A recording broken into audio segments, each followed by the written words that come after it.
আমার মেয়ে একদম চিকেন ছাড়া কিছু খেতে চায় না, তো চিকেনের বিভিন্ন রকমের রেসিপি আমায় করে দিতে হয়।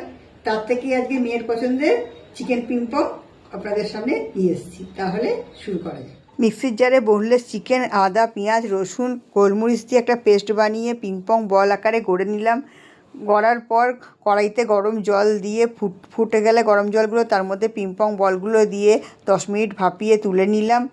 ভাপানো বলগুলোকে রেখে দিয়ে অল্প যে স্টকটা হয়েছিল স্টকটা একটুখানি বাটির মধ্যে তুলে রেখে বাদবাকিটা অন্য জায়গায় তুলে কড়াইতে সাদা তেল দিয়ে আদা বাটা, পেঁয়াজ, আদা, রসুন, ক্যাপসিকাম, হলুদ, নুন, মিষ্টি, চিলি সস, টমেটো সস সব দিয়ে নাড়িয়ে বলগুলোকে দিয়ে দিলাম।